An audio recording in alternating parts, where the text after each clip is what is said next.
In the city of Terra Negra of the Immortal Kingdom lay the gravel desert. In this land where camouflaged animals lived, a sudden commotion broke out. Desert ghost wolves were chasing a group of girls who were screaming for help. Having only faced level 1 monsters, they had encountered level 3 wolves and fled. The warrior and leader of the group pointed to a forest ahead. If we reach the trees, we can survive. However, she was worried, as the ghost wolves would not give up hunting their prey. Already injured, they had no choice but to run. However, in the middle of their escape, the mage tripped and fell to the ground. Worried about Xiao Hei, the warrior and the cleric turned around in fright, but the wolves were already pouncing on their companion. Xiao Hei saw her life flash before her eyes, but at the last moment, an attack took down the wolf that was attacking her. The beast, hit by the sword, fell beside her, and soon someone approached, pulling out the blade. Surprised to see a hooded person, Xiao Hei wondered who had saved her. Upon checking the person's information, however, she discovered that he was at level 1. The man removed his hood and surprisingly revealed himself to be a complete novice. Still, he faced the pack. With a serious gaze, he watched the monsters, too strong to be just level 3, advance. With the sword in hand, he lunged forward with a sharp, dark look. 3 wolves jumped at him, showing claws and fangs,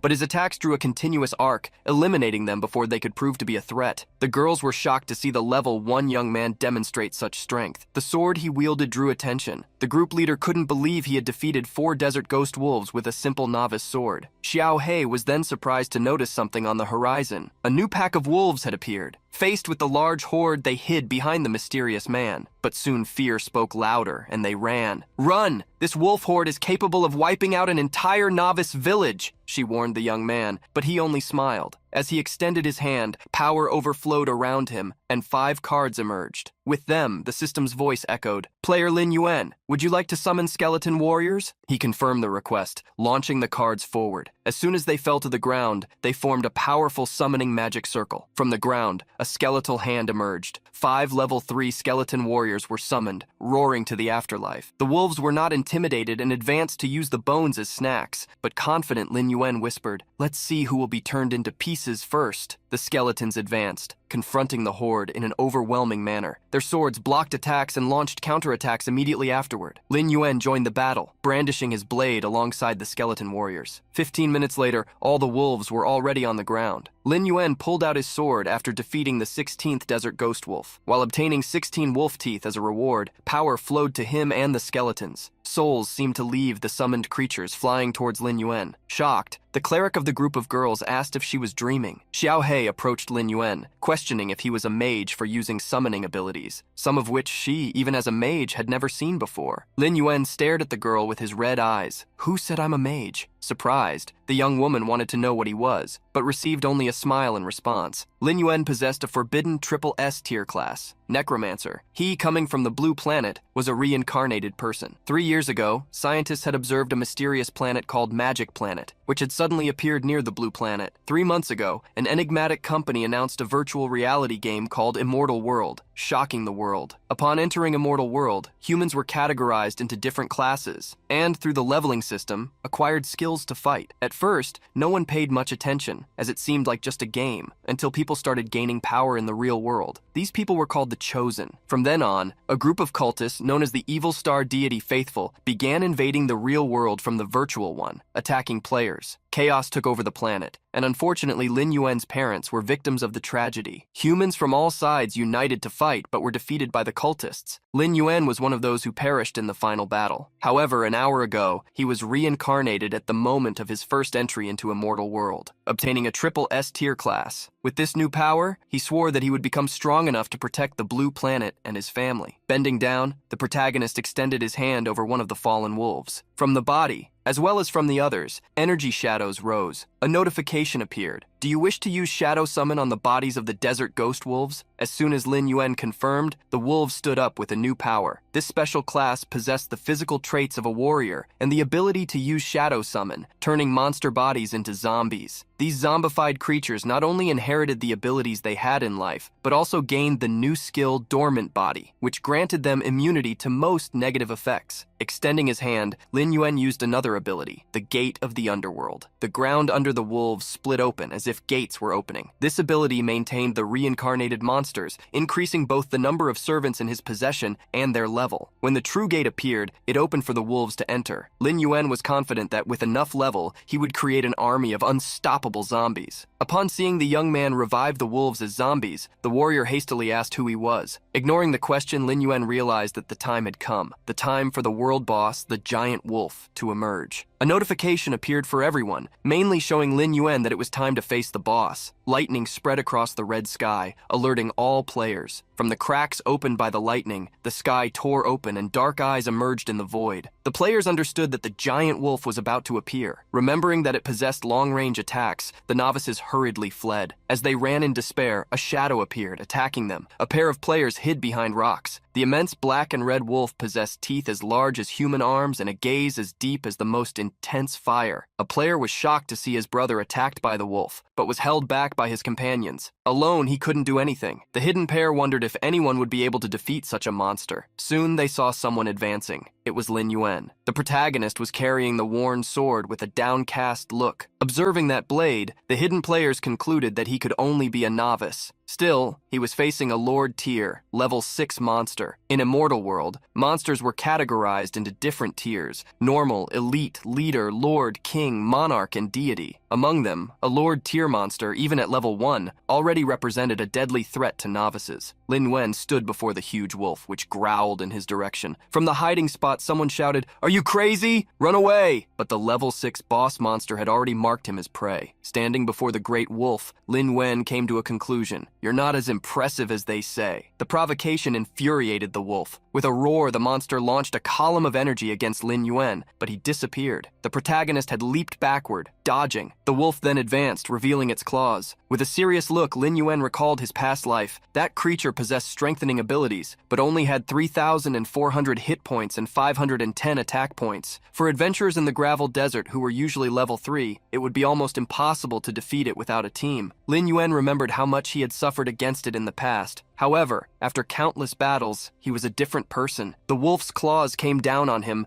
but only struck the rocky ground. Lin Yuen had moved to the side, revealing a speed that impressed the hidden players. The enraged wolf charged again. Lin Yuen smiled at the reaction and touched the ground, releasing an incredible amount of dark energy. The gate of the underworld rose from the earth, large enough to frighten even the gigantic wolf. When it opened, Lin Yuen allowed his army to emerge. Dozens of wolves appeared, advancing against the giant lord. The players were terrified both by the dark gate and the zombies, which resembled desert ghost wolves. After defeating the previous enemies, Lin Yuen had reached level 3, which increased the capacity of the gate of the underworld to 30 units. Leveling up had been worth it. The game mechanics made the summons as strong as the summoner himself, and when both were present, the monsters prioritized attacking the servants, ignoring the master. The zombie wolves were hurled away, but soon recovered, confronting the lord again, who attacked confidently in his superior size. With the wolf's attention diverted, Lin Yuen advanced. Using the aggro function, he was free to brandish his sword against the monster's entire body in a flurry of attacks. The giant wolf howled to the heavens, consumed by fury. Quickly, it managed to recover and charge towards Lin Yuen. The high damage dealt had attracted the aggro back, but Lin Yuen sent his zombie wolves to harass the lord once more. He trusted that, just as ants could bring down an elephant through sheer numbers, his servants could cause enough damage to defeat the monster. Soon, the great wolf began to falter. Watching the battle, everyone was impressed. However, some were already starting to harbor malicious intentions. A few minutes later, when the boss had only 500 hit points, Lin Yuen attacked personally, leaping while pointing his sword downwards. He dealt critical damage, causing the boss's life to drop rapidly. The wolf's howl echoed throughout the desert as the great amount of damage was inflicted. Powerless, it collapsed to the ground. The boss was left with only 10 hit points after Lin Yuen's attack. The protagonist stared at it, ready to deliver the final blow. But at that moment, 3 malicious players charged at him. Lin Yuen noticed their presence, and while a hidden man shouted to alert him, he moved immediately. With a single swing of his sword, he sent the trio who tried to attack him from behind flying. With the blade still dripping red, he defeated the 3 of them. Approaching with a sneer, he said, "Don't overestimate yourselves." The players were shocked to see the 3 bandits eliminated in an instant. While Lin Yuen was losing time with the distractions, the giant wolf got up. But it didn't have time to run, as Lin Yuen brandished his sword and launched an energy blow. The critical attack hit the boss monster, which took its last breaths. As a reward, Lin Yuen received 480 experience points in addition to a gem. Still, he needed to check what other rewards the boss would grant him. In the middle of a pillar of golden light, Lin Yuen found the gem as well as a chest. The soul gem could be exchanged at the Eternal Council for a legendary item, provided a certain amount was collected. Lin Yuen remembered that, at level 60, players traveled to the land of the elves to continue their evolution, but it was still too early to go there. Knowing that these gems were the easiest way to obtain legendary equipment, he also mentally recalled the item hierarchy: white, black iron, bronze, silver, gold, dark gold, epic, legendary, and mythical. Novice players usually had white rank equipment, and rarely black iron. 2 hours ago, Lin Yuen had used the experience to manipulate 2 skeleton warriors, attracting the elite rank sand lizard. Thus, he obtained a bronze breastplate, as well as a bronze rank black lizard robe, and the title of Hunter. In the immortal world, different titles granted specific skills or effects. The Hunter title, which Lin Yuen had earned, was excellent. It increased attack power by 10%, critical hit chance by 10%, and also spell damage. For being the first player to defeat the world boss, he obtained a silver rank chest, which he promptly opened. Inside, he found the Silver Moon Sword of silver rank, in addition to a ring, a scroll, and some potions. With the experience points being accounted for, Lin Yuen's data began to update. He reached level 4. Receiving 5 points per evolution, he distributed 3 in mind and 2 in strength. With this, he reached 10 points in strength and physique, 25 in agility, and 35 in mind. Lin Yuen was satisfied, as these statistics were already the highest among the players in the gravel desert. Additionally, the Gate of the Underworld now accommodated 40 units. Although all the zombie wolves had been sacrificed, his gains had been immense. Extending his hand over the body of the giant wolf, the notification to use Shadow Summon appeared. As soon as Lin Yuen confirmed, the giant wolf rose, consumed by a dark energy. Even more sinister than before, it answered the call. Observing the wolf's abilities, Lin Yuen discovered that it possessed area of effect techniques, in addition to crowd controls. After becoming a zombie, it also gained undead fury. He sent the wolf into the Gate of the Underworld, planning to use it in the future to expand his army. Everyone was terrified to see someone turn the boss into a zombie. In their eyes,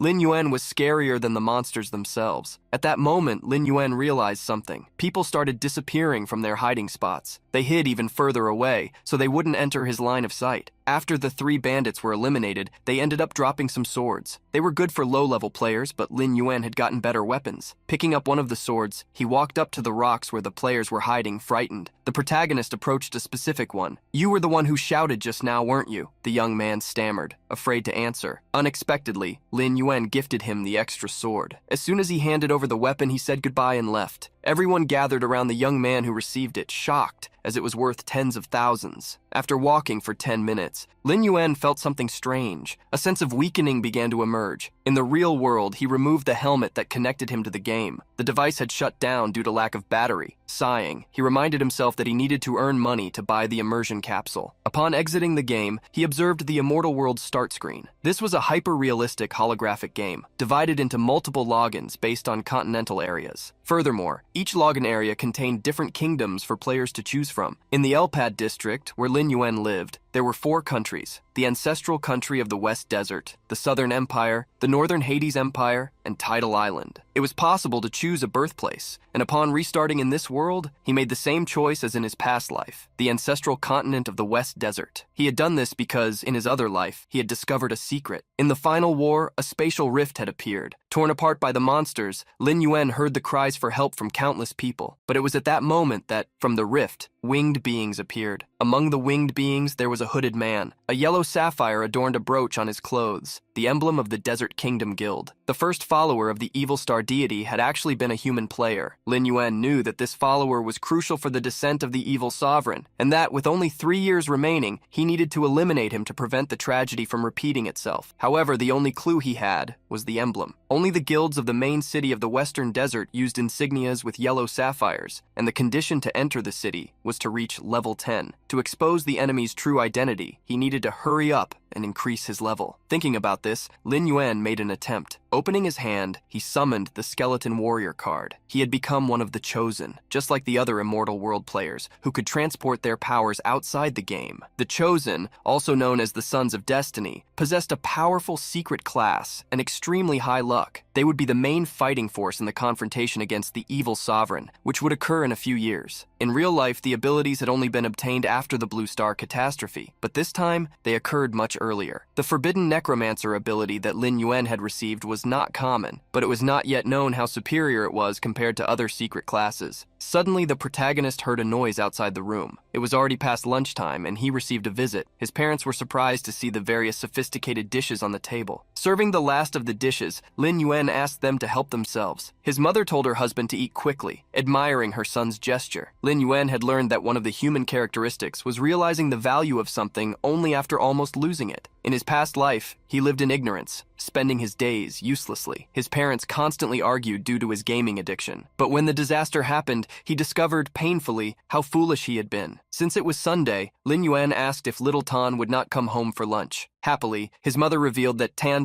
was preparing for exams and was eating while studying at school. Remembering something, his mother asked him to take food to his sister when he had time. She enjoyed the meal, surprised that he knew how to cook. Seeing how much she ate, his father let her have all the chicken wings. At that moment, Lin Yuen served his father, stating that, in the future, he would learn to cook other dishes. Surprised, they paused momentarily and moved, nodded. During the day, Lin Yuen spent time running around the city and exercising. To better control the power that the game brought to reality, he needed to have a physical constitution strong enough to support it. After a run in the park, sweaty, Lin Yuen checked his performance. 50 meters in 5.5 seconds. Not bad, but still far from the goal he aimed for. After all the training, it was time to go back. A mist arose at the moment of login, and Lin Yuen appeared in the gravel desert. Various flying beings crossed the sky, reflecting shadows of their wings onto the sand. Lin Yuen was being chased as he advanced and soon looked up, discovering that monsters were observing him. Several red birds plunged towards him, planning to devour him. They were the howling birds, level 2 monsters. With precise sword cuts, the protagonist turned them into fried chicken. By defeating the howling birds, Lin Yuen obtained 15 experience points. The amount was not impressive, but enough to keep him moving. He continued forward, turning the birds into zombies shortly after. Soon, Lin Yuen found dozens of wolves gathered in a horde. The birds had attracted the wolves, showing that they were their favorite prey. The protagonist used a potion to help him face the horde. With the monster essence, he increased all his stats by 10 points. The enhanced speed allowed him to advance against the ghost wolves. The hungry horde ran towards him, opening mouths full of sharp teeth. Using the wolves as a warm-up, Lin Yuen brandished his sword like a dance, eliminating 4 of them at once. 2 wolves jumped on him, but cuts that summoned shadows instantly destroyed them. Lin Yuen was soon surrounded by the wolves who wouldn't give up. Dozens of monsters surrounded him, making it impossible to escape. However, he was already preparing for their advance. As soon as they attacked, he delivered powerful blows, eliminating several monsters with each sword thrust. The kill count rose quickly, surpassing 20 wolves and easily reaching 30,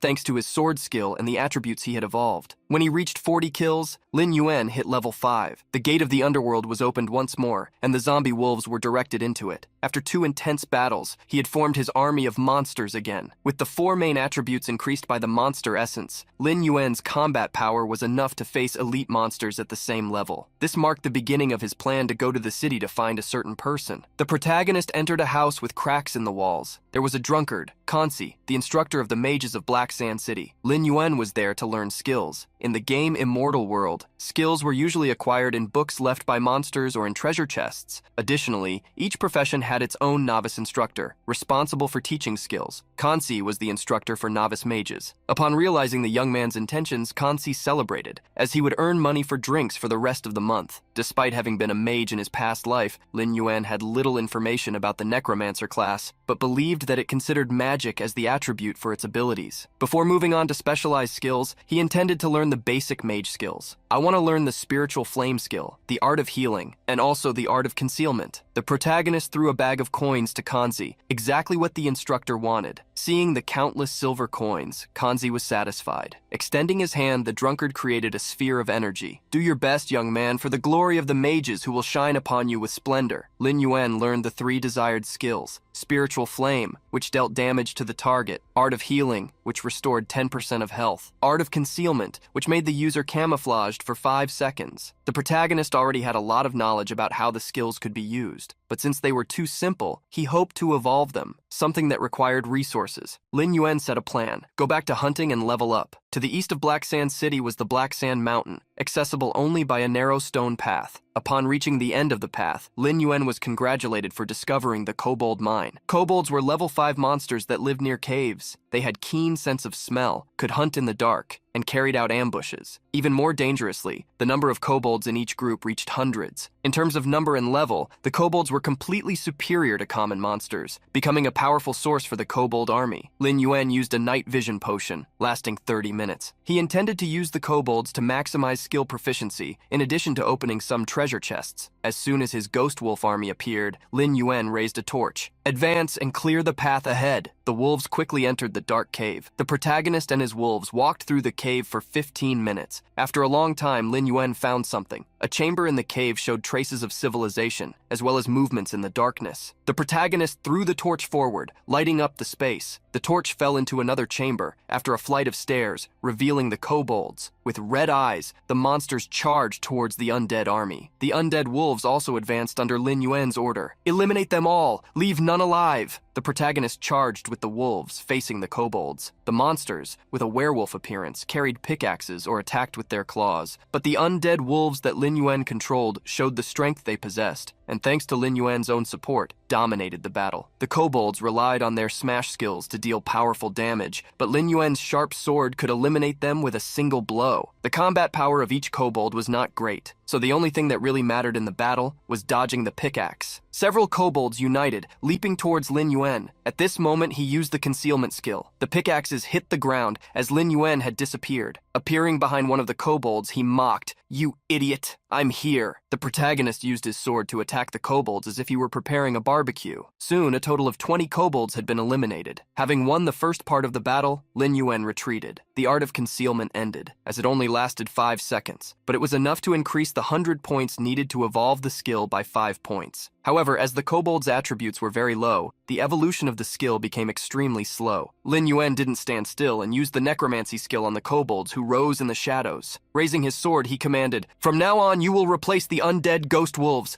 Find the leader of this place." Lin Yuen followed behind 3 kobolds through a tunnel. He arrived at a large room, where there were various paths that spread across the walls and ceiling. Before entering the tunnels, the protagonist noticed something on a wall full of marks. Releasing energy with his finger, he smiled. "I found you." The energy was launched at a target, hitting several stone-colored slime balls. At the same instant, dark eyes fixed on Lin Yuen in the shadows. Although he was surrounded by his zombie kobolds, a giant kobold with a lace of thorns leaped to attack him. The kobold foreman, an elite level 6 monster, showed no mercy in its attack. Since ancient times, the weak have been preyed upon by the strong. This was the immutable law of survival in the natural world. The predator, however, was always doomed to become prey at some point. Absolute danger lurked at every moment. Showing the power of a predator, the kobold foreman exploded the ground with the attack, raising a curtain of dust. Something that could always happen was for the hunter to pretend to be in defenseless prey, just waiting for the counterattack. Lin Yuen had grabbed the pole that the kobold foreman used to attack him. He held it tightly and used it against the kobold itself, spinning it and violently pulling him. The kobold foreman didn't let go of the weapon and ended up being thrown against the ground, destroying the large stone it landed on. Still, it got up furiously, but at that moment a shadow passed by it. Before it could realize, it had already been hit by Lin Yuen's sword attack. The blows fell upon the monster, forcing it to fall to its knees. Powerless, the foreman could no longer get up. However, from the shadows, countless other kobolds emerged. Lin Yuen could see over 50 gathered, including other foremen among them. However, the numbers under Lin Yuen's command were balanced, which made the fight possible. Opening the gate of the underworld, he summoned the wolves to the battle. "The hunt has officially begun." The wolves snarled fiercely, advancing against the kobolds who carried their miners' pickaxes. A fierce battle began. The pickaxes tore at the wolves, who retaliated with sharp fangs in their bites. Soon a giant wolf appeared and used the darkness howl ability, stunning the kobolds around it. Those hit by the range of the howl were not only stunned but also suffered severe injuries. The giant wolf's attack changed the course of the battle. Lin Yuen raised his sword and shouted, "Eliminate them all!" One after another, the kobolds were defeated, 40 in total, until Lin Yuen reached level 6. The various souls of the monsters floated towards him, and he collected them to use his necromancer abilities and raise the defeated foreman. While Lin Yuen strengthened his troops, the kobolds kobolds who survived tried to retreat, but Lin Yuen would not allow them to escape. Letting the sword speak for him, he ran among the enemies, hitting every one of those who remained. At that moment, however, he was surprised by a powerful club that descended towards him. He quickly retreated, dodging the decisive blow of the kobold chief. The monster, a level 7 boss tier armed with a stone hammer, roared at the protagonist, but Lin Yuen had been waiting for it all this time, prepared to face it. The kobold chief's hammer exploded a wall upon hitting it. The weapon ended up stuck in the rocks after the impact, and even trying to pull it, the monster couldn't free it. Lin Yuen saw that as an opportunity and attacked. The sword blow fell upon the kobold chief, partially hitting the hammer, which was recovered in time, and the rest directly onto the enemy's body. However, due to the boss's high defense, Lin Yuen couldn't penetrate it. Roaring, the kobold chief once again swung the hammer, destroying another wall. The protagonist was surprised by the speed of the monster, which attacked again with an overhead hammer blow. Enraged, the kobold delivered such a powerful blow that it exploded the ground,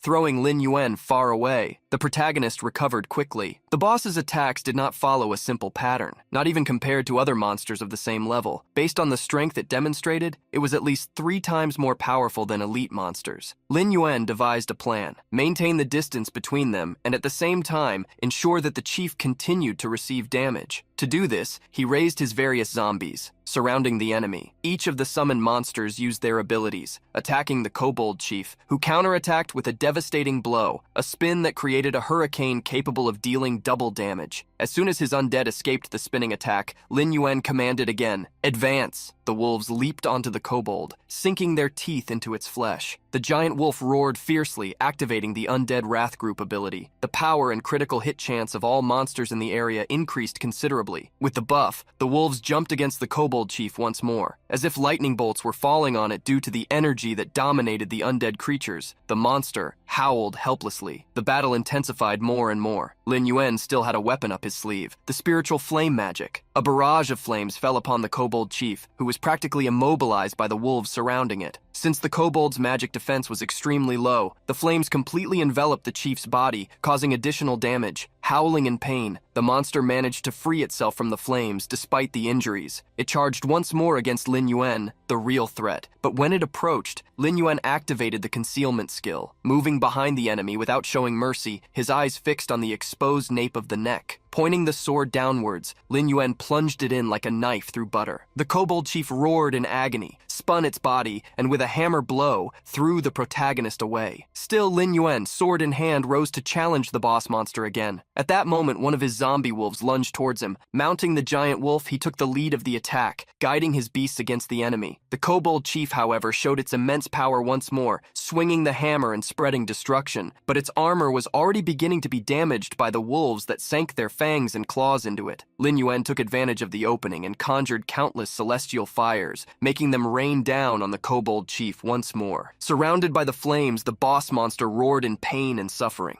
A multitude of common kobolds suddenly appeared to help their leader. In Lin Yuan's eyes, this was nothing more than a final desperate attack. Against the new enemies, Lin Yuen eliminated a dozen foremen, in addition to over 30 kobold miners. The kobold chief was left aside by the wolves, who had to face the common monsters, and he took the opportunity to try and escape. However, Lin Yuen got in his way. Trying to escape? Then leave your life for me. Advancing one last time, he struck the kobold chief. Like a king losing his crown, the monster lost what he possessed above his shoulders. The body fell to the ground after being eliminated, granting 50 experience points to Lin Yuen. The protagonist received the points, reaching level 7. Yuen was satisfied as he was one step closer to level 10 when he could head to the main city of the Western Desert. Thanks to the long battle, he managed to evolve the skills Spirit Flame and Art of Concealment. Lin Yuen's attention was drawn by what appeared next. A bronze chest surfaced on top of the kobold chief's body. Without hesitation, he opened it, obtaining several items and 20 gold coins. Soon, the world's main bank would be opened for exchanges between reality and the immortal world. 20 gold coins would be equivalent to 200,000 yuan, not bad for the beginning of his journey. Besides the gold, he obtained the unquenchable torch, which provided night vision in a 3-meter radius, and the skull mask, an armor-type item that reduced physical damage received by 5%. Finally, Lin Yuen was impressed by a glove, the Shadow Gauntlet, a silver rank item that granted 30 attack and defense points. Lin Yuen's luck proved to be incredible, leaving him extremely excited to test out the new equipment. Near the Kobold Cave, there was a small forest where dozens of wolves had been defeated. Before them stood the leader of the Bloodscar Guild, Huang Feilong, the Flying Yellow Dragon, a level 8 warrior. Beside him, Vice Leader Huang Feiju, the Flying Yellow Tiger, a level 5 thief, celebrated the training they had done, treating themselves as invincible. The guild members were impressed with the duo, who had eliminated countless ghost wolves. Many were eager to meet the Thunder Guild members again and face them once more. Huang Feihu snorted, cursing Lin Yuen for suddenly appearing and claiming the kill on the first world boss. They still remembered the day before, when Lin Yuen solo defeated the giant ghost wolf. Feihu swore that when he met him again, he would unleash all his fury upon him. Meanwhile, Huang Feilong warned Feiju not to act rashly. Lin Yuen is a tyrant, and his strength should not be underestimated. So, instead of antagonizing him, it's better to make him fight on our side. Knowing that the Kobold dungeon was nearby, Huang Feilong decided to inspect it, ordering the group to rest while they recovered their energy. Reprimanded by his older brother for the third time, Huang Feiju cursed internally and swore to the